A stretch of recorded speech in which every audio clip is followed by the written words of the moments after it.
Welcome, friends, LostScarf here, and it's time for basically a podcast with Verb again, Verbalosity. Hi, I'm hogging the stream time. Yes. This is like my fourth time I've been here now. Fourth, third, something like that. Yeah. But yes, I'm hogging the Scarf channel now. It's basically I co-own it. Yeah, it's a lot of just bringing in friends as we're figuring it out and getting the work out, and eventually it will stop being Verb. Only a little bit. Eventually. Yeah. Actually, fun. Jag's gonna bump me off. It's gonna be all her. It's gonna turn into just a secondary Gwent channel. Fun fact. Jeez. Shoutouts. I'm sorry, Gwent. Jag, if you're listening. I'm sorry. All right. Gwent is a fun experience at times and not so fun at others.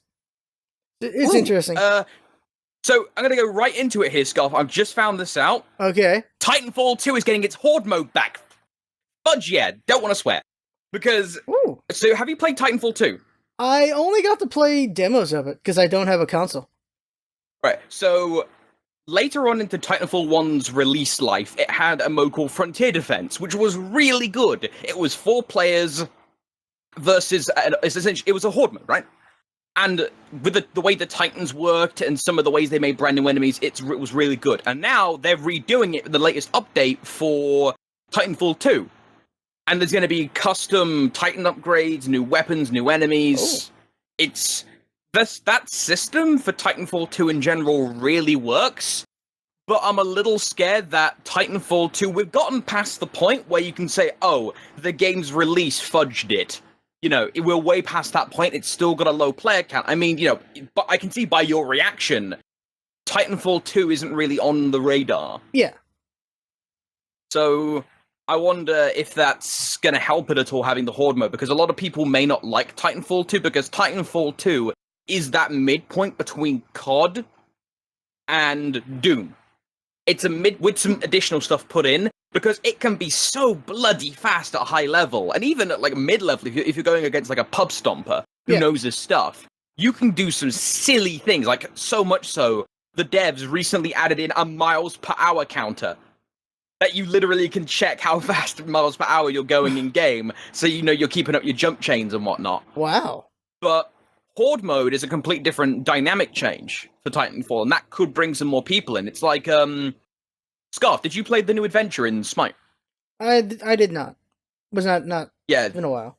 I played it a little bit. I had more, like, other new games to play at the time, but for the people who were invested into it, a lot of people came back to Smite just for what was basically Diablo in the adventure. Oh. The Trials of Hercules, which just ended in the mid-season patch that dropped today, as of recording. So, that kind of mode switch can often bring more people into games, I've noticed, which is nice. That comes into a bigger topic of PvE versus PvP, I think, or just different game modes. Yeah. Because some people just don't like fighting other people. There are people who only play bot AI games. Like, they fight bot AI. And I know... I don't know if it was Smite. I know one of the MOBAs, like one of the players with the most XP in the game, they only played bots. They never played against other humans. So that is a thing. I want to say... That wasn't Strife. That game's dead. It wasn't the big 3. It wasn't the big 2. It wasn't League or Dota. I want to say it was Paragon, the Epic's third-person MOBA. I want to say it was Paragon. I'm not sure, though. If I'm wrong, someone say in the comments what it was. Because I can't be asked to Google it, and I would swear it was Paragon. But, yeah, like, the PvE... Like, even right now, we're at such a divide in terms of games, PvE, PvP. Like, on one side... MOBAs slash PUBG, the PvP, full-on, not toxic-inducing kind of competitive aspect. And on the other, you've got a lot more sort of single-player games. You've got a lot more indie stuff coming out. And you've got a lot more sort of RTSs. And then even in the midpoint, funnily enough, is fighting games. Now, we just had Evo happen recently, but we'll talk about that in a bit. But fighting games, I feel, have been actually doing the best efforts to do both PvE and PvP. Specifically, I see that look, Scarf, let me explain. Yeah. I see that look, inquisitive. Injustice 2. Oh my days, that game does it really good. Not only does that game have a cracking PvE system, because, you know, it's a competitive fighting game, but that game's story mode is almost second to none. Yeah. It was pretty good. Like, I saw the whole thing. I watched, like, you saw the whole Injustice 2 story. Yeah, you can watch it, someone play it, and be thoroughly entertained because of the way they handled it. the way the story's written, they basically took the MKX format, put it into Injustice, and put some scarily good facial animation in it, and then slap DC on top of it. But have you seen some of the facial animation stuff in Injustice 2? Oh yeah. Like, actually studied it? Watched way too much of Injustice 2? Yeah, they did a lot of work in that. Do you remember the scene outside the in the Gotham church with Cyborg, Catwoman, and Poison Ivy? Yeah. And Harley Quinn. Yeah, when she knocks her out and everything. You can tell, like, just by face alone, sarcasm. Which is insane. Like, Poison Ivy, like, that thing that you often see people do when they're, like, there's a slight head cop back, the eyes, like, go slightly more into, like, that kind of thing. Yeah. The way that, like, Uncanny Valley is gone, they are way up the other side, and that stuff is really good to see, and this is in a fighting game story mode. Yeah. Now, admittedly, of course, it's a story mode, it's linear.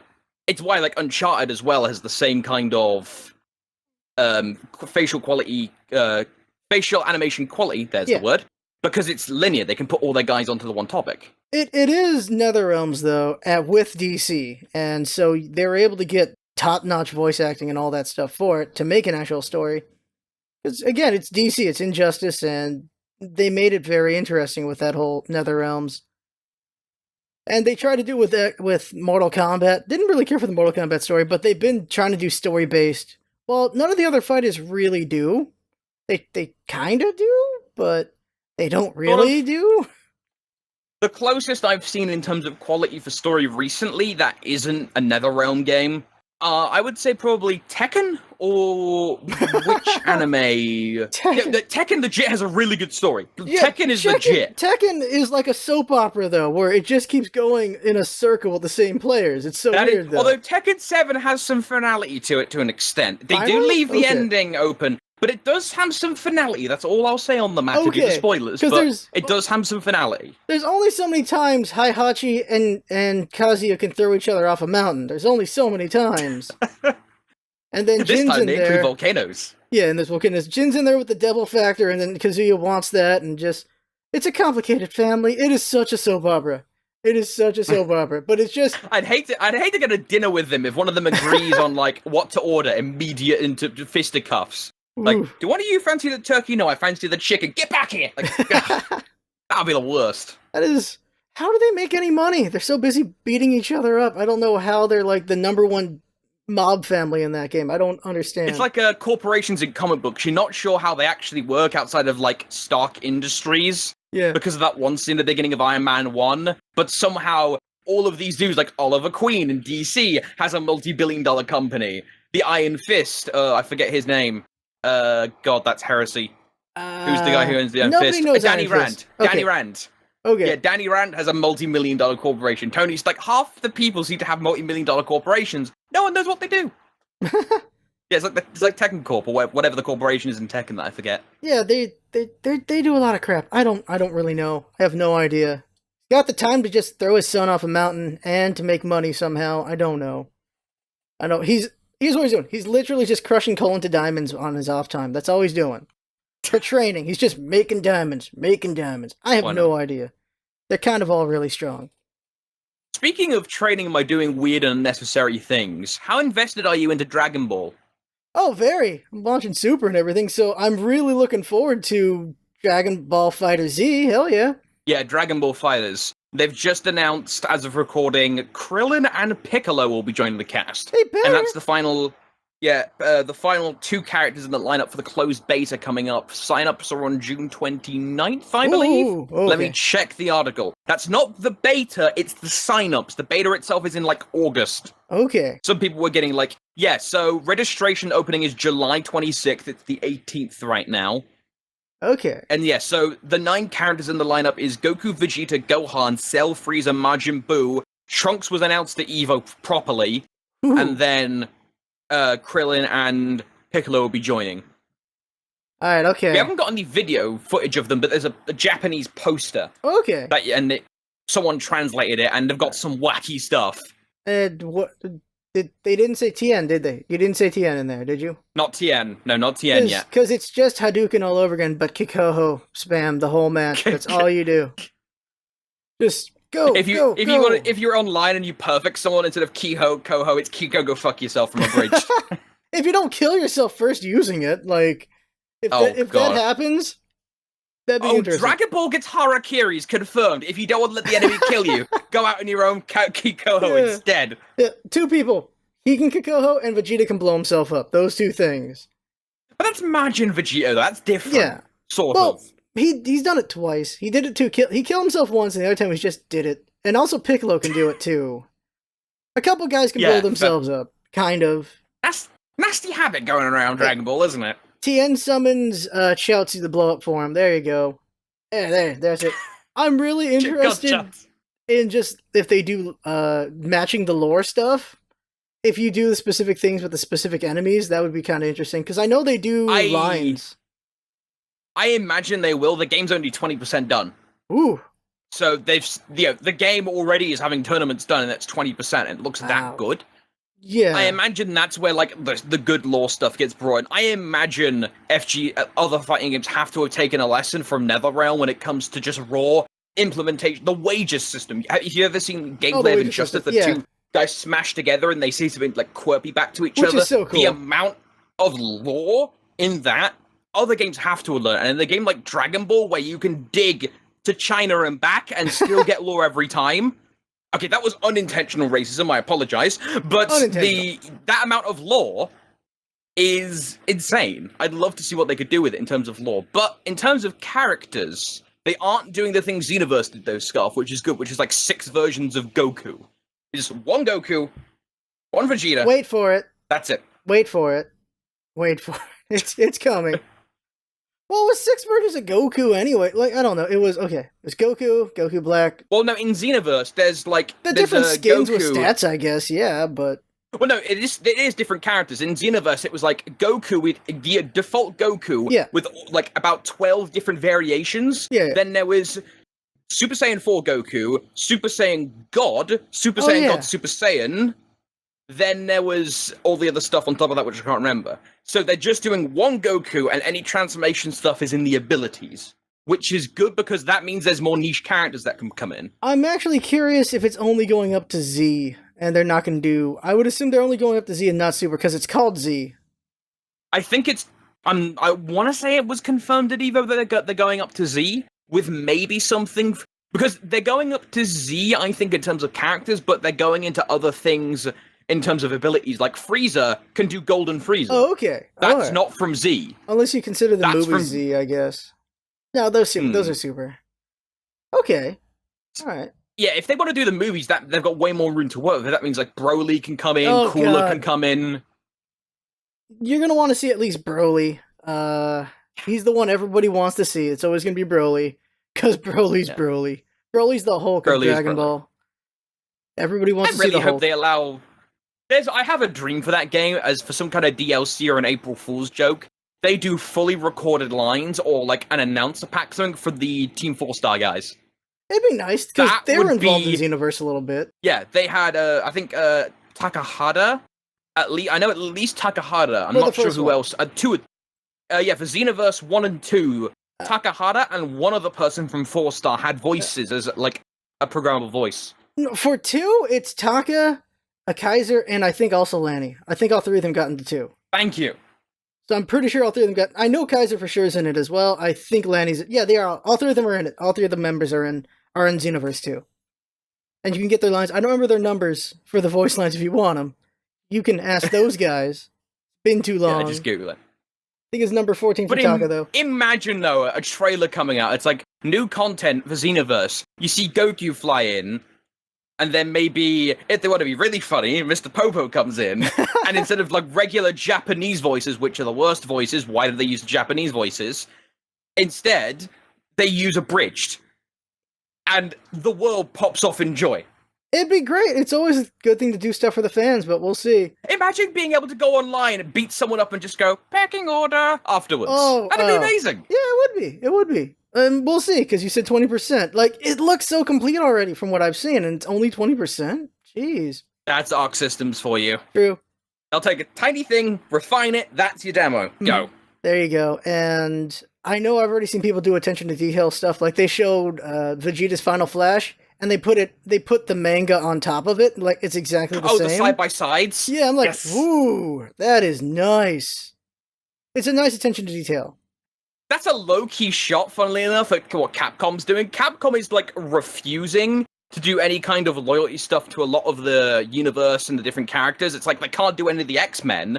But meanwhile, we've got straight fan service from the anime games, like Geese Howard from Final Fight has just been put in Tekken 7. Oh yeah, I saw the announcement, yeah. Yeah, and, like, DBZ is going full-on, like, manga by, you know, side-by-side.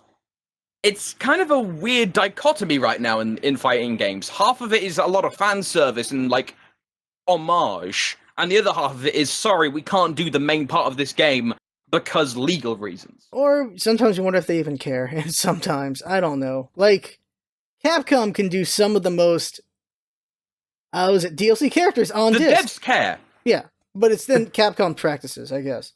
Because, like, DLC characters on the disc. In repeated games. That was in the Dark Ages, though. That was the Dark Ages. This was like online pass age, okay, so that was a while ago. A couple of years ago. Like, there's that one, and then it was the same thing for Street Fighter X Tekken, and they did the same thing. Like, that one got less mentioned, but they did the same thing there. And I think they're learning, but then you look at, I don't know, and Marvel vs. Capcom Infinity, apparently it plays tight, but it just looks like they just did not care about how it actually looks. Face. Yeah. Jinx, just for the thumbnail, just put Chun-Li's face up to the camera, just have that be it, as a perfect demonstration. Thank you, in editing. I don't know. It's, like, yeah, it's about the gameplay, but people still like to look at it, and Marvel vs. Capcom Infinite just looks like, we don't care anymore. It was so weird how it looks. I don't know. One of the big reasons for that, Scarf? What? Because there was a leaked list a while back of a leaked roster, and usually for fighting games, the leaked roster is usually false. You have to prove the negative when it comes to leaked lists. Yeah. But for Infinite, it's been mostly correct. And we've had one or two surprise characters come in, like Black Panther and Zero. But everything else has been pretty much called out by that leaked list. So it's like, where are the surprises? Like, I think it's Xenia or something? Let me look it up. Basically, there was a character revealed. There was a Darkstalker, Jeddah from Darkstalker. He was in the leaked list, and he was shown off at Evo after the Marvel vs. Capcom 3 finals, and he was on the leaked list. So it's like, where's the hype when you can see all the characters coming bar 2? I'm not really sure about that one. I know fighters have done this for decades. They're like, here's a character that's in it, here's a character that's in it, and sometimes like, of course that character's in it, why wouldn't they be? But I don't know, I've never been the biggest fan of this practice of just, here's a character, here's a character, here's a character, here's a character. There is an upside to it, though. Having piecemeal characters, it's like NetherRealm is piecemealing piecemeals. They have a fighter pack 1 of 3 characters, Sub-Zero, Red Hood, and Starfire, going back to Injustice. Yeah. But they're piecing them out separately. And piecemealing characters helps with esports. Because at the end of, or like in the middle of a tournament, it's like, hey guys, stick around, we're revealing a character, and if you drip feed the characters, you've got longer that you can drag that stuff out, and keep hype going, versus dropping everything at once. It's like with, what do you call it? With Mortal Kombat X, they showed off characters individually, like they're doing now, but they did it a bit more in bulk. Like, they would do streams like, hey, here is 4 characters in one pack, 4 characters in another. Now it's 3 in 3 instead of 4 in 2. So already dragging it out a bit more. So that can help with the esports element. And like, esports is becoming a much more influencing factor with fighting games. Marketing. I know. I think what I'm trying to say is when you do something enough times, it gets jaded and you have to do something different. I think that's what I'm trying to argue. But if it's still working, it's still working. I don't know. For me, I don't think it works anymore, but that's just me. If it's still working on other people, then it's still working on other people. But with FighterZ, I feel like Krillin and Piccolo had to be obvious to be in there. Of course, they're not in the power level. They've gained more hype than these new characters from like Marvel vs. Capcom. I feel like there's just Capcom jadedness going around, stealing that word you were using. That's true. More just like jadedness towards Capcom, and it's the rise of the anime fighter. It's like, what was that one game? Why am I going here? r/Kappa. This is a bad idea for multiple reasons, but they always list off the anime games. Oh yeah, it was here. basically there was a 4-way crossover fighting game between BlazBlue. Oh, this one. Oh yeah, BlazBlue Tag Battle is what it was called. Okay. Here it is, yeah. So, BlazBlue, Persona, Under Night in Birth, and Ruby. As in the anime Ruby from Rooster Teeth. Not even okay. What is that? That's like that's a 4-way anime fighting game. I know so many people who will get into that just for Persona Arena and the Ruby alone, let alone BlazBlue. It's like, Quesadilla, if you're listening to this, this is an instant buy for you right now. Like, wow. And this is coming from Arc System, the same guys who were doing Dragonball FighterZ. Yeah. They do a lot of games. I'm surprised Guilty Gear's not in there. Because BlazBlue and Guilty Gear do some crossover sometimes, I think. Sometimes they do, but I think this has already got so much in it. Putting Guilty Gear in as well, when Guilty Gear's already working on its own stuff, is a bit too much. That's true. Too much in an anime game. Funny. That does... What even is too much in an anime game? Oh my god. That's an interesting combination though. Like, I don't know, the anime fighter sector is pretty interesting because there's just so many of them. And I don't know, they all feel like they all feel kind of the same in some ways. I don't know. Still, more fighters is better than not more fighters. Fighting games are on a renaissance, man. There are so many good ones to play right now. It's like, try and count them off the top of your head. Street Fighter, Marvel vs. Capcom 3, Marvel vs. Capcom Infinite. Then you've got Injustice 2, Mortal Kombat X kind of, but that's on the way out now. Then you've got all the anime ones, Guilty Gear, BlazBlue, a bajillion. King of Fighters 14. Yeah, sorry, say that again? Yeah, King of Fighters 14. There's just a lot of anime ones. There's so many fighting games. King of Fighters 14, good fighting though. There's the ones that are well, it's hard to say. Because... Killer Instinct 2. How can we forget that Killer Instinct is a thing? There's Killer Instinct 2. There's so many. Smash is out there. Smash. How can you forget Smash? Like, just look at Evo. Evo is stacked. There are side tournaments for side tournaments. Yeah, Windjammers is like being played there for some reason, even though it's a sports game. Yeah. Anything versus basically for Evo. Was ARMS there? ARMS was not there, but ARMS is one of the title games at Evo Japan, which was just announced. So they're doing an Evo, but in Japan, and they're bringing things like Guilty Gear and BlazBlue there as title games as well. So Nintendo's got their hands in pretty deep on there. Doing Evo in Japan, yet there's so much Japan already at Evo. So, oh man, only in a few titles, only a few. It's like BlazBlue was in all Japan finals. Yeah, but in most other games, it's like NA and EU do have good representation. Japan and Korea own a lot in those, not so much Korea. But in Japan, now the script's flipped. Now the Gaijins are the ones who are actual Gaijins, and Japan aren't the foreign players. Wow. It's home turf. Yeah. It's like, imagine being able to prep for a tournament instead of going to a salty suite in a hotel and playing for a bit. Instead, you can now go to a full-on Japanese arcade and play Tekken 7 and Fated Retribution in the arcade. And that's your scrimming, basically. Yeah, that's pretty nice. So much nice. potential there. But it was Street Fighter. Street Fighter was the first American in like 7 years, wasn't it? He almost got there. That was Punk. Yeah, Punk. Punk got second place, and he was devastated, man. Like, he did so good. Punk did in the Street Fighter finals. Yeah, but he got nipped out right at the end by GFC. Yeah, he got close. He just getting dominated. NA just getting dominated sometimes. I know you've been quite busy getting your video backlog ready to go for San Diego Comic-Con coming up soon, and your various other road trips. Evo itself I think I finished watching Evo the finals day at around 6 a.m. my time. Okay. British time. Evo was very long, but every single finals in that was hype. And that's one of the best things about fighting games as a spectator. It's like watching MOBAs. Most MOBAs aren't that hype to watch if you don't understand. It's mainly the commentators who give you the hype. Yeah. But with fighting games, it's just guttural. It's there. Even, you could just listen to the crowd, and that'll give you the hype alone. You don't even have to be in, Mandalay Bay Arena, just around a CRT watching some Smash. Yeah. You can get the hype from there.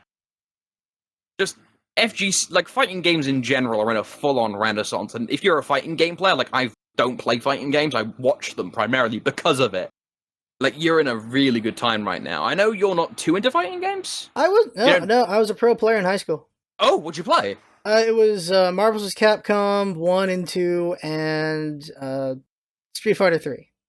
That's what I did. Nice. And I went to arcades and stuff where they were hosting the tournaments and everything, and I ranked pretty well but never won it. And those back in the day tournaments, like this is a history thing, that when it was actual arcades hosting tournaments. Actual arcades, and then they would have regionals and everything. It was pretty cool. It's just everyone crowding around a couple fighting machines and just watching each other, and it's just a lot of cheering for each other and stuff like that. So it's what Evo is, but just on a smaller scale, what it was back in the day. Because, of course, it wasn't Evo yet, but it was pretty dang awesome. And yeah, fighting games are always a fun thing. It's a weird competitiveness to it, depending on who's fighting, because you always have the trash talkers in everyone and things like that. But it's really everyone appreciating the game and appreciating combat and the tricks. There are mind games you can do in that game where you're hitting high and then you're hitting low. Mind games are my games. It's nutty. And you have to keep those while on a world stage. Yeah, and you're trying to keep your nerves. You can do it in the comfort of your own couch, but having to sit there in the Mandalay Bloody Bay Arena... Yeah. Like, I think the biggest crowd I fought in was maybe 3,000, and you got all the eyes watching you, and when you pull out a hit, like a last-minute win, it's so amazing, and when you blow it and you get beat, it just feels so... Like, it's really high, and it's really low, depending what's going on. And it's just There's no such thing as a mundane day with a fighting game tournament. Yeah, it really isn't, and it's just a lot of fun. It's just a different atmosphere. It really is than just playing at home. Just thinking back on Street Fighter 3, there was so much mind games you could do because of the tech system. Which, it was such a surprise to me when the creator, when he made 4, he's like, he hated the tech system. He thought it was too turtly. But it was so impressive doing the tech system, being able to tech out every move in a special. It just looks so impressive, and just the mind games with it, where you can rush in, and you tech every time they attack you when you're in the air, to the point that eventually you rush in, and then you just attack because they were expecting a tech. And just the mind games that Tekken could do when Street Fighter 3 was a thing was great. Whereas for Marvel vs. Capcom 2, it was all about memorizing the very, very long combos, which is continuing to 3 at Infinite. But the only rule was no infinites. That was the only rule back then. I don't know if that's a rule anymore, because I haven't followed Marvel vs. Capcom since 2. I would hope they found ways to break up the What's infinites. your bread and butter? Pull up a 3-page document. God, it was so impressive seeing the long combos back in the day. Because you couldn't watch it online. It was whoever you saw at the arcade, and you got to see the skill levels. And when you went to the big tournaments, you got to see the ocean. Like, you saw the pond, but when you got to the tournaments, you saw the ocean. You got to see how big a difference there was between the low-level and the high-level players. Because there were combos you didn't even imagine. I've got a question for you specifically then. Do you think maybe that since before streaming and the internet in general was a thing, that there was more of a sense of mysticism when it comes to fighting games? Like, it was literally like walking, like an old cowboy movie where you walk into the saloon to challenge someone. If a new guy walked into the arcade and stepped up to the machine with a quarter in hand, oh, we got new blood. It was a thing, yeah. That is the big thing about, there was a nickel arcade, back in the day, and they had all the fighters. All of them. So people would show up and they'd just play against each other and everything. And then sometimes someone you've never seen before rolls in, and they're either amazing or they're not so great, but you get to see just how they develop and everything. And they did tournaments there, like just lower tournaments where people would practice for the regionals and things like that. And I know regionals is the wrong word. It's like, there's all these little tournaments the arcades will all host. And then there'll be the big ones where a couple of them organize it, and then it's just pulling everyone from LA or everyone from San Diego and LA together. And I can't remember I think it was just called the bigger tournament. That's all it was. And you could see like how good your local was, and then when you came there, you got to see how good just everyone was. And it was very impressive. And for me, it was, I placed well enough in the matches that I could afford to go to a couple of them without it costing. and that was great. But for some, it was just about the passion, of course. Well, for everyone, it's about the passion. But for a lot of people, it's just you're eating your cost. You're just there to have fun and just learn from everyone else playing, because that was the only way to learn, was to see just how good people really were at the game. Because there's only so much you could figure out on your own. It's not like YouTube and streaming and everything where you can see all the good stuff and then learn how to do it yourself. You had to figure it out on your own, or from someone slapping you with it, basically. It's such a different time now because of that.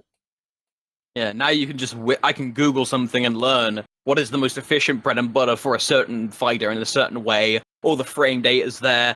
Before, if you wanted frame data, you go get a friend who's got a really big notebook and you write it down, I assume. Oh man, yeah. That is back in the day when terminology wasn't a huge thing. It was just whatever you called it yourself, and now it's footsies and all these other words, which... Standardized. Yeah. Unless you're in... God, the controversy around the Smash... Do you know about the Smash terminology weird thing that was going on this year? I don't want to. What is it? Nintendo players are getting such a rip because of this. So, there is a certain accepted terminology, like, you know what the term mix-up means, or airborne, or like airborne combos, that kind of thing. But for some reason, there was a thing going around where people were thinking that Smash players legitimately said guessies, or floaties, or anything with E's at the end, like more younger, like childish-sounding words. Okay. And it was like a half satire on Smash and a half like, this is an actual thing. And people got really riled up about it, and all the time you'd hear in commentators just adding E's to the end of stuff randomly, just to take the mickey. So, like, Smash has not had a great time this year when it comes to that stuff. Like, it got ripped to shreds for no reason. Yeah, I don't know. Like, for me, it was just low, medium, high, and then, like, I don't know. Like, for me, because it was before standardization of all these different terms, it's just like whatever the hell I thought of it was like, I don't know. I never got into it to the point where terminology for everything was made. It's like baseball, where there's a stat for literally everything. Yeah. I got a prop to demonstrate this. Okay. There's one bit of terminology that I'm super handy did get modernized and standardized for because of watching lots of different games. And apart from one or two. 1, 2, 3, and 4. Notations for the face buttons. Because, of course, if you're PlayStation, it's square, triangle, X, circle. On Xbox, it's XYBA. But instead, it's now 1, 2, 3, 4 in a Z pattern. Okay. And that's universal across all paths. So if you hear a commentator go, like, back 2 into super, you know that means, oh, it's back Y or back triangle into super. Okay. So sometimes the standardization can be a bit cringy and a bit annoying. Sometimes it can be legitimately useful. And like, that's kind of a story when it comes to modernization in general, I'd say, Scarf. It's like, there's so many good things now with modernization. It's like, you know, being able to watch that stuff happen at Mandalay Bay, then talk to someone over the internet about it while looking up stats versus it being its own secluded islands. But at the same time, some of that mysticism is lost. Some of that undergroundness goes. That's the one thing, is the undergroundness to it. And that's not a bad thing to lose. Not a bad thing to lose at all. It's just that's what fighters were for the longest time. Like, thinking back on it so many years ago to now, just thinking about the evolution of it all. When did the Switch flip? Was it Street Fighter 4 where everything just flipped over? I'm thinking about it. What do you mean, the flipping to 2.5D? No, the flip between when people didn't care about fighters anymore to when people cared again. Yes. That was the dark ages of fighters. That's when everyone was doing 3D, like Mortal Kombat, Armageddon, that kind of thing. People were trying to ape, like, Tekken, Street Fighter went 3D, and then Street Fighter 4 rolled around. They went back to 2.5D, it looked really good, played really well, and that's when fighters really kicked back in. Yeah, because I was thinking, like, there's just this long stagnation period. There's a very long period where there's not really anything really happening. And I think that's when I fell out, because I'm like, well, there's nothing really going on here, so I'll just go play other things. And, like, it's fun sitting down with a fighter and meticulously figuring out every combo. That was something that was very fun to do back in the day, was, like, even Soul Calibur 2 was sit down, play every single character, figure out all the combos you can do with them, all the little touches and everything. Because in Soul Calibur, I don't remember, like, the later ones, I went as far as 3 or 4, because they went to PlayStation, never had it, but with Soul Calibur 2, it was you could hit the button and then move the stick a little bit, and it would do different moves. Like, just a real quick thing with, like, not Yoshimitsu, with Mitsurugi. He could do certain things where if you hit Y at a point, and you hit forward, it would be a forward slash. And if you just hit Y, it would be more of a vertical slash. A vertical. And there were little touches like that. Same thing with Raphael. And that was a nice thing about that is making it where it was movements after the press instead of just movement then the press. But that's because Soul Calibur is a whole different beast anyway. Soul Calibur is like a whole different thing with the stances, a lot of positioning stuff. Tekken's taken some of that with, like, Eddie Gordo feels kind of similar to Voldo in some ways. Because he's just a walking tornado. He's a walking tornado, who, just like Voldo. Does like a weird like stances. Like Eddie Gordo just lays on the floor chilling for a bit, then goes after you. Bo Raicho did some of that posing stuff in Mortal Kombat. Bo Raicho is just the worst. Hi, I'm gonna drink and now vomit on the floor because lol. Because Bo Raicho. Because he's such a weird guy. This has turned into a fighting game stream now. Yeah, it's just become talking about fighters, and there's nothing wrong with that. That brings variety. But the beauty of fighters is there's so many different fighting systems, and there's so many different things that can get into it. And then we have like the anime fighters now. Well, there's a difference in like distinction. It's kind of weird because you called SNK an anime fighter. Never thought of it like that ever. Like King of Fighters. I never thought of it as an anime fighter. Well, but King of Fighters is like a half and half. Yeah. In style, it is, but it's like got the Street Fighter 2.5D thing going on. It used to be anime, but then they got a new engine system for it. Yeah, it's like I don't know, all the fighters evolve in different ways. Because King of Fighters is my jam, but I never put it in tournaments. I just liked playing it, and it's a fun game. And then Capcom versus SNK was pretty fun, and SNK versus Capcom was pretty fun too. That fun idea of having two different namings. Oh god. I liked when they did the versus stuff. Like I think the first one was X-Men versus Street Fighter, I believe was the first versus. I might be wrong on that, but that one was really fun, and then they just evolved it, and then we eventually got to see Capcom versus SNK, and we got the only one that came to Nintendo, to the GameCube, I think it was Tatsunoko versus Capcom. No, not GameCube, to the Wii, I think. Tatsunoko versus Capcom was pretty good, and that was not Tatsunoko versus... Yeah, it was Capcom. It's literally Capcom versus an anime company. That's what it was. Just an entire company. Yeah, it was just all the games they had. So you had Ryu, you had Ken. Is the sequel to that gonna be Capcom versus Funimation? Like what? I think there is a sequel. It's only Japan. Capcom versus Crunchyroll. No, I don't know how that would go. But that would be the best fighting game ever. It would basically be Mugen. That's Mugen at that point. That's what that is. I think we're all waiting for Mugen just to be a thing. I think we're all waiting for that because that's been a thing for a long time. It's getting an actual one? Like a half release. Like he's doing the guy who's making Mugen. I don't know who his name is, but he's doing like an actual release, I think. Okay. Now, if anyone doesn't know what Mugen is, though, it's been around for like 10, 20 years, I swear. The concept of just all the fighters combined, like with modding or just anyone who puts it in.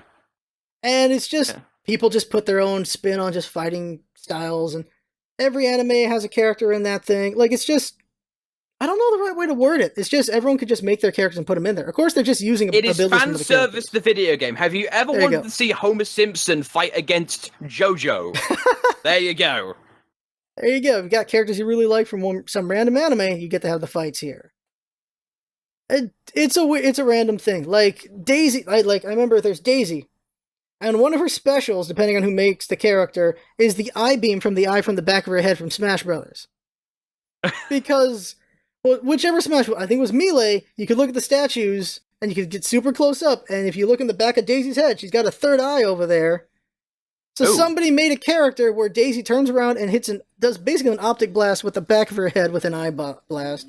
You can do whatever you want with that game, with Mugen. You just have to figure out how to make your own characters. It's basically My Imagination, the fighting game kind of thing. It's such a random thing what Mugen is. And you're saying they're trying to release it? I think, or at least they're doing some kind of big title update. It's a miracle it's never been taken down by any of the companies. Because it's such a crazy concept. Yeah, you'd think that would be like the single biggest... Okay, so they're not doing a release, they're doing like a big update soon. Okay. Is what they're doing. But yeah, Mugen is the poster child for copyright infringement. Yeah. It's like Maximilian and the Yo video game guys. The YouTuber is Mugen now. Yes. I've got a good way to round this out, Okay. and we can move on. Okay, if you're watching this, finish this video, then go to Twitch, look up SaltyBet. They permanently stream Mugen, and they just stream AI versus AI fights of random characters, and you can bet on them with like Twitch currency. Really? It's the best thing. It's like there's different rules. Like for instance, John Cena's in it. He's invisible and has plot armor. Oh my god. Like they do different like wacky randomizers. There's waifu wars where you get like different bonuses. Like Mugen is just wacky and weird and fun is one of the best things. That fun factor especially. Yeah. FGC in general is just having a fun time.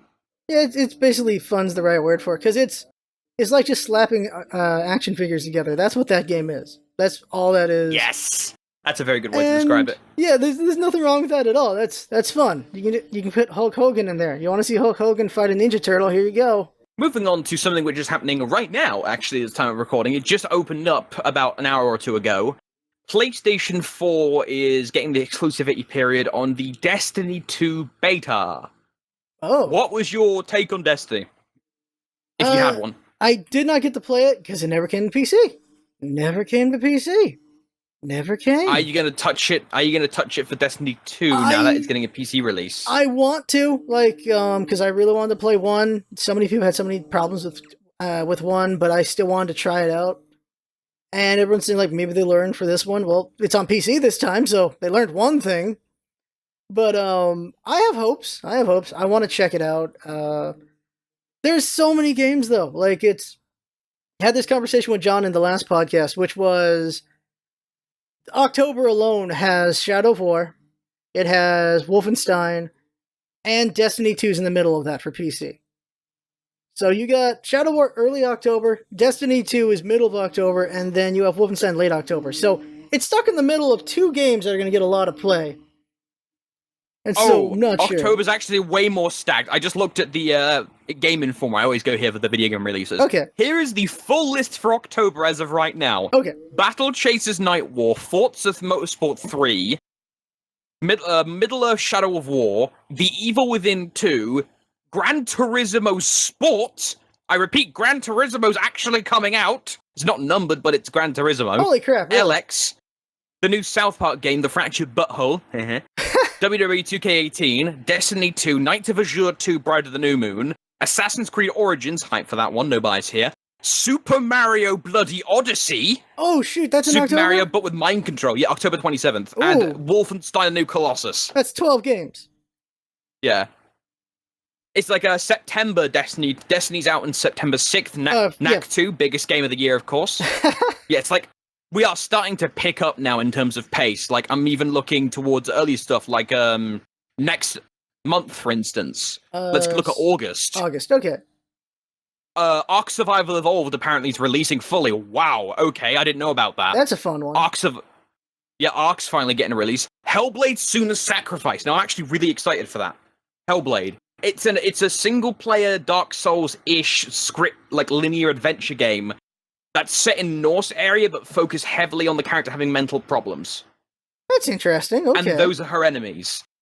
They've gone less on those tones. Like the early advertisements were talking heavily about how like, oh, the story is going to be based around her having depression and how that can like influence some things and like sociopathy, that kind of stuff. I've just butchered the pronunciation of that.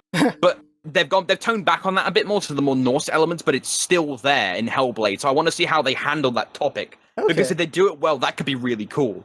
Lawbreakers after that is having its full release. I'm a bit cold on Lawbreakers. Yeah. It's a good game by the looks of it. Did you play the beta? No, I worked on other things. I just haven't had any interest in it. I really haven't. I don't know what it is about Lawbreakers. It's been throwing too many shooters. Yeah, maybe. It's been throwing itself at me, and I just have not had no interest in it. Like, hey, we're open. It's like, okay, that's cool. Hey, we're open again. That's cool. We're open again. I don't know why I haven't played it. I just don't know. I look at it and I go, nah. Their whole advertising thing has been just very in your face about it. Like, it's just in your face. Which like, I like and dislike. Yeah, and like, just, for me, it leaves me cold on that, just because I have enough other things to do, so I don't need it shoved in my face. Mega Man Legacy Collection 2, Agents of Mayhem. Oh, I forgot about that Agents one. of Mayhem, the Volition game, Yeah. the spiritual sequel to Saints Row. Yeah. Basically, Overwatch meets Saints Row, but single player. Which kind of removes one of the best things about Saints Row, which is the co-op. I mean, But Saints Row is a great single player game, but I mean, the co-op really enhanced it. But now this is a Saints Row-esque game with a 3-party crew that you hop swap between mid-mission. Single player? Yes, purely single player. So it's taken Overwatch hero design, slapped it in Saints Row. That instantly makes me have no interest in that game at all. Like, Yep. I Common liked thing. playing Saints with a friend. You have 3 characters. What else is there to say? There's no co-op. What the hell? I'm dumbfounded. Maybe it'll be a great game. I don't know, but I'm dumbfounded right now. I got nothing. I got nothing on that. PS4 release, Sonic Mania, if anyone's interested in that. I hope. That's coming out. I hope. They have an amazing meme game. Oh my god. Their Twitter's amazing. Yeah. Corporate Twitters are getting better and better. Wendy's have set the trend on that. Wendy's, Arby's. Okay, I gotta mention the Arby's, the Wendy's tweet, which was like, "Hey, how many retweets do I need to get a free Frosty?" Like they're 50 cents. Yeah. It's like, come on, man, people don't have money. Yeah, that's why he made it 50 cents. It's like, damn, Wendy's on fire. Yes. Sudden Strike 4. I'm not sure what that is. What that one is. The Escape. Oh, The Escapist is getting a sequel. You what? Apparently, The Escapist is getting a sequel. That's on the 22nd of August. Really? What? That came out of nowhere. Yeah, I didn't even know. I didn't even know. This is surprising me quite a bit. I know at the end of the Uncharted... month, the Uncharted spinoff. I was gonna say at the end of the month, it is quite a Blizzard move happening here. It's gonna be XCOM 2, well, the expansion, and then Rabbids Mario the exact same day. The Mario Rabbids game, it looks so good, but so weird. XCOM or XCOM? But it's such a Blizzard move. Same day. You want to know what's funny, though? Yeah. The devs at XCOM, I can guarantee you, Firaxis are so happy that the Mario Rabbids XCOM game exists. You know why? I saw the interview. You're introducing kids to that format, which is huge. A bit of a sleeper game I want to mention. 2 sleeper games, actually, that's kind of we've walked over. The first one being Everybody's Golf. That's huge in Japan, and that's coming to the West on the 29th. And Absolver. Oh, Absolver is a fighting game. As in, like, more of a For Honor-ish or brawler style, but it's still PvE, PvP kind of. And it uses the whole, like, 4-way stance system with customization. That could be, like, the thing that takes For Honor's throne and knocks it off, finally, if Absolver ends up being good. Yeah. It's in alpha right now as we speak, but it's NDA'd. I see it, like, okay, Absolver, I've tried so hard to get in there. They're like, no, we don't like you. Like, I've tried. But Absolver, I look at it, it looks like it might be, like, what I like about For Honor is it was complicated but simple enough, I felt. I look at Absolver just from the outside, like, this looks way too damn complicated. It looks nice, but I worry about the complication of it. But it does look like it kind of in the same vein as For Honor. But just a little faster and everything. Yeah. We skipped over something, actually, 2 pretty big things as well in July. We're skipping backwards and forwards, but there's so much stuff, we're starting to ramp up again. Yeah. Pyre is coming out on 26th. The next game from the guys who made Bastion and Transistor. Yeah. It's Druid Football. Yeah. Okay. I'm not sold on it, is my problem. Like, they have a good pedigree. Bastion is Bastion, and Transistor was pretty good too, but I don't know. Like, I think what I'm going to do is I'm just going to wait and see. Like, I talked about it with John as well. I'm going to wait and see on that one, because I just don't know. That's such an interesting idea, though. Next one in July is the Fortnite Paid Early Access is starting up. NDA's lifting, finally. I'm so hyped for that. I love Fortnite. I play it a lot in alpha. Of course, you can't talk about it because of NDA. Yeah. But it is so good. I haven't been able to play it with friends, but just single player. You can do so much. I'm scared that it's going to have a bit of a ceiling in terms of what you can do with it, unless they add a lot more stuff to it. Okay. But in general, I'm looking forward to it. I'm signed up for Fortnite through connections, and hopefully I get in there, because I really want to play it. It looks fun. It looks like like one way I put it is it looks like what Orcs Must Die should have evolved into in some ways, because you can make basically the dungeons and everything yourself right there. That's pretty Orcs cool. Must Die. That made me feel like Orcs Must Die Unchained. I bought into that at like $100 something bucks. Ooh. But because I was really hyped for it at the time, but then it was like, oh, the EU servers aren't that great. Not a lot of people playing the beta. I'll back off it. And then it's like, oh, the game's going into a slump. It's back up. Then we're getting rid of the mobile elements. Now we're putting them back in. Now we're getting rid of them again. Like, the game's in a bit of flux. So I've just kind of gone like, all right, I'm going to do what I did with the other Orcs Must Die games. I'm going to leave you alone. I'm going to wait until you get more stuff in. I'm going to buy it on Steam for about £3, give it to a friend, and we'll play. It's Even fun. though it's free to play, I think. Yeah, it's free to play. It's fun. Me and Jinx got into it. The free to play incarnation. And we bought the pack where you get to play all the heroes, and it's pretty fun. It's so rough around the edges, but when it's just being Orcs Must Die, it's very fun. Yes. It feels like all these years, and they should have just done this. Like that's what it feels like, because it's just so good as an Orcs Must Die game instead of the whole MOBA thing they tried to do. This was back when everyone tried to do MOBA, though. It was ridiculous. And During the initial surge. the only ones who successfully came out of it was Smite and HOTS. The only ones who successfully came out of that, because Dawngate died. Is Strife even a thing anymore? Strife's dead. Strife's dead? Oof. So many MOBAs that died in that rush. Yeah, Orcs Must Die, you can argue, did die too. But they had Orcs Must Die to fall back on, so they just dropped the Unchained part, and now they're like, oh, it's Orcs Must Die, but with different levels, more co-op, and lots of characters. Yeah. Which is good. Well, yeah, there's a good variety to the character. The character models are ridiculously butt ugly, but they're very fun. Oh my god. Jinx, could you put up certain pictures from Orcs Must Die, please? They look amazing. Yes, there are some shots that are amazing.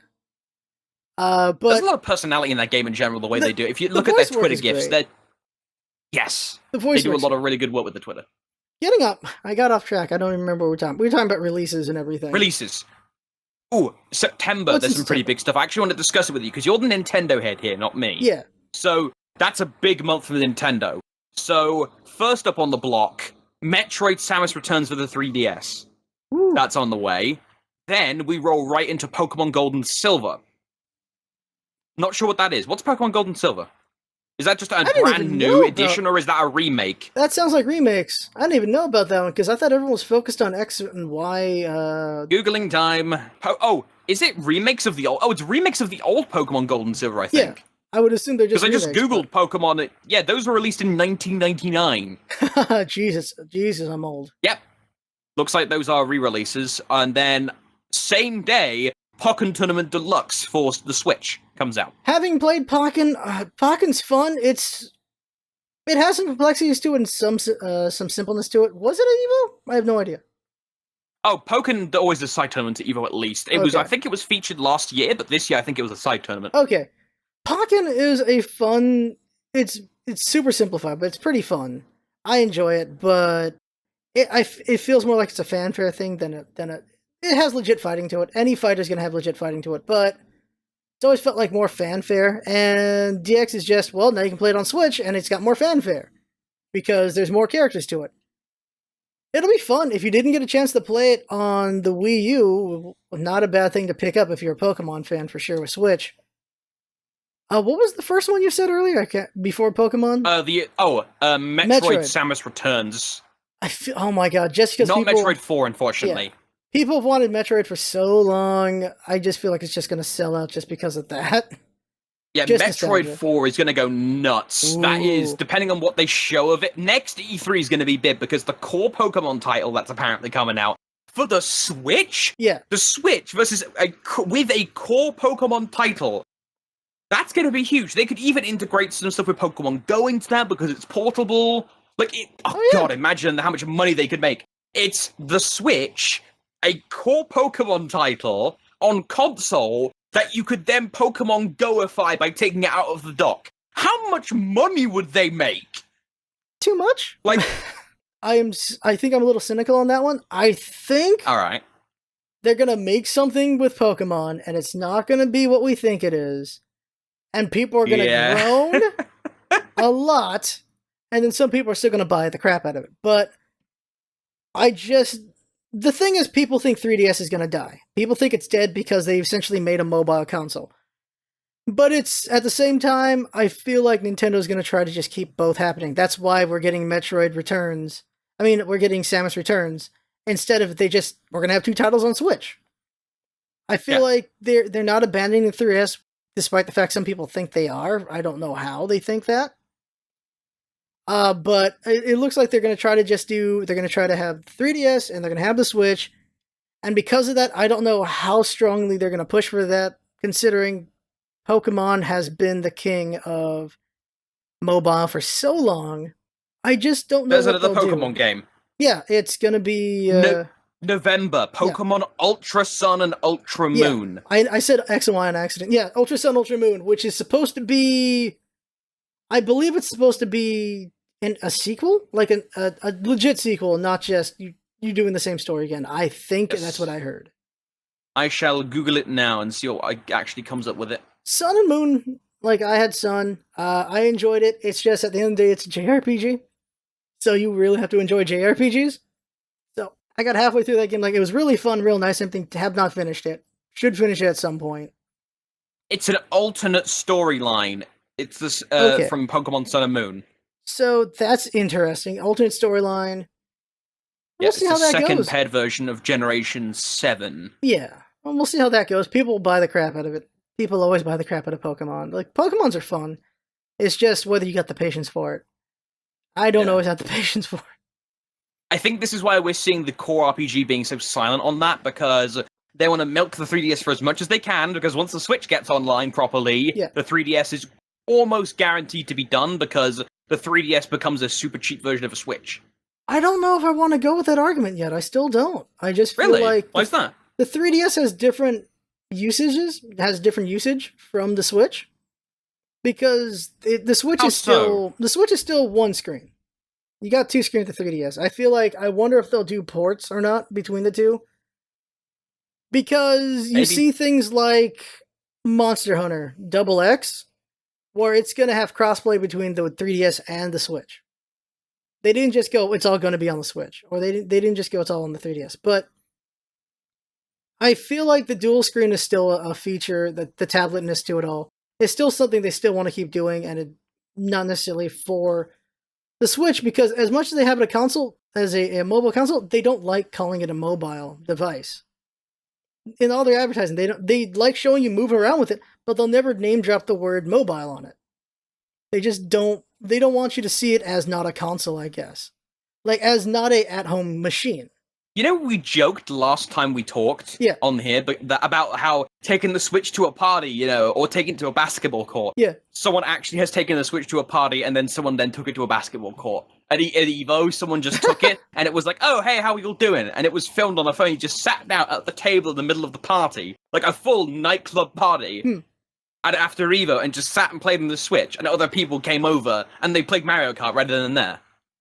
Being able to do that with Pokemon, or like any other game, the Switch that's the one thing I think the Switch is going to be a killer product to get once a couple more games get available for it. Specifically some of those big names, because remember the fever pitch hype around being able to play Zelda on a plane? That was unheard of. That was the most literal use of the phrase, a new paradigm has been formed. Zelda on a plane. It helped That's that a full console version. It helped that it was an amazing game. Like, I don't know. I feel like they're going to try to do both. They're going to try to have their cake and eat it too. I think that's Nintendo. They always do that. They always try to have their cake and eat it. Do you think they'll cannibalize each other, though, by doing that? Do you think the 3DS would cannibalize the Switch and the Switch would cannibalize the 3DS? I will say no if they keep the games separate. That's the thing. If they keep the games separate, like, I don't think this Pokemon game's going to be... I just don't know what it's going to be. I feel like it's going to be another idea. They say core game, but... Yeah, core RPG. What does that mean, though, to a Pokemon game these days? That's the question, is because they've done they have the dungeon game, they have this one, they have... This would mean, like, a numbered new line release, so, like, a Ruby, Sapphire, Emerald kind of thing. Quite simply, if they Gen 8 it, then okay, there you go. Switch is now taking Pokemon. I just don't know if they'll do that or not. It's also a question of cost on hardware, whether or not they should only be making a Switch, or do they want to keep having a Switch and a Game Boy, basically. Well, what 3DS is not a Game Boy, but it's a 3DS. I don't know, because the 3DS is still such a big seller, and also it's just a smaller mobile. A smaller mobile in comparison to the Switch. The Switch is still a size. You can't fit a Switch in your freaking pocket. I can fit a 3DS in my pocket. So depends on the pockets, but yeah, for most of the time you can't. So I don't know. Unless you're wearing like jorts. Oh god, jorts. No, I don't know. I see so many people thinking the 3DS is dead, and I don't think so. I really don't. And I could be wrong. We'll find out in a year when E3 happens. But I don't think the 3DS is dead. I think they're going to try to have their cake and eat it too. That's really what I think they're going to do. Is they made the mobile console, but they also want the smaller mobile with 3DS. Final releases to wrap things up. Life is Strange, August 31st. Never been into Life is Strange, but I recognize that it's a good series. It's amazing. It's amazing. Have you played it? Yeah, I just finished the LP on it. It's all right. What did you think of it? The episode's ever going to end on the 27th of August, so right before the prequel comes out. Oh, nice. Can't give anything away. That game, it's a ride. It's a literal roller coaster ride of start out here, you go wire the hell up, and then you were just going up and down a lot. And you never go below the baseline. I don't think it never gets. The slow points are there to give you a freaking breath from how crazy it's been. It's never a slow point that you're like, okay, this is dragging. It never gets to a dragging point. It just goes like, all right, and then we're going up again, and then we're going crazy again. So it's pretty well paced, in my opinion. And it throws a lot of punches at you, and it's really good narrative-wise. It's pretty enjoyable. Hate the ending. I swear to God, all these games, there's so many games with amazing rides, and then the ending is just not there. And this is one of those. I knew games. There was a controversy about the SAG-AFTRA, whatever voice actor guild. The protests have meant that the main actor for the protagonist, whatever her name was, she's not one of the most back. important things. Yeah, she's not in the prequel, which is like, in a story-based game that's like that, you kind of need the voice actor. Yeah. Having listened to the prequel, like they released some of the first level, the first chapter, she sounds fine. It's 3 years before this game, so it's like, okay, so she just hasn't. Her lady balls haven't dropped yet, basically, for her voice. That's all, you're good. She just sounds a little different because she hasn't hit that point. That's the weird choice of words, was lady balls dropped. I know, right? Girls' voices don't change as much, do they? Yeah, they've kind of got themselves in the corner now with this. Like, how many exclamations do they have to justify the voice actor change? At the end of the day, they don't really. She's just a different voice, and she's younger, so maybe her voice is a little different. That's all they can do. It's a different developer as well, which is a surprise. Oh. Different developer doing the prequel, and it's probably why they did a prequel, because what can they really do as a sequel? You need to know the story really well to build on it. I just don't know. It's a prequel, and how good are prequels? Star Wars? Depends on the game.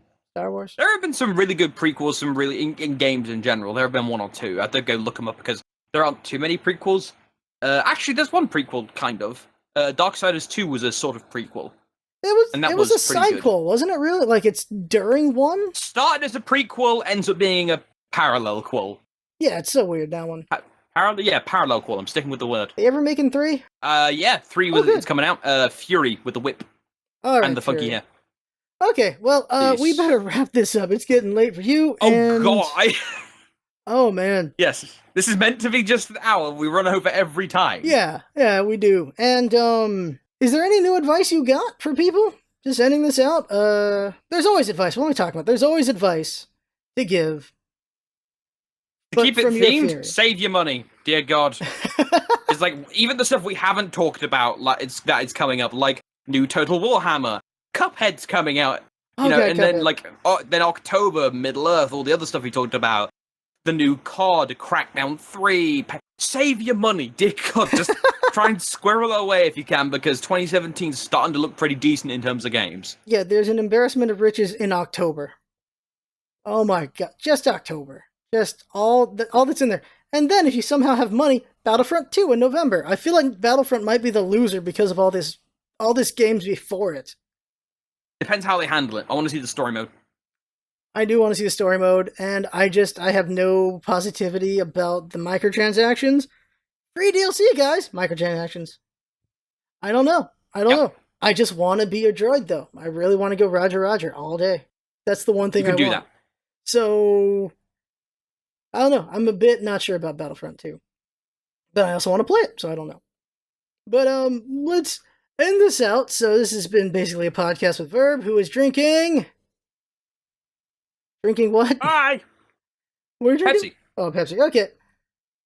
So this was an interesting one, talking about fighters and everything, and had fun talking to everything. Feedback is always welcome for this. We're still working on it, and there's still plenty of room to grow and get better at it. And I'm going to try to get Jag for the next one. We'll see what we get for the next one. But eventually, after all this craziness with trips and everything, I will try to get people who are not Verb and John and Jag. But for now, it's basically building the base. That's what we're doing right now. And we'll see in the future. But for now, that right there has been basically a podcast with Verbalosity. You can find him on Twitter and Twitch and everywhere. Just Verbalosity. The information will be down below. Yeah, thanks for coming by, and see you next time. Bye. Every time.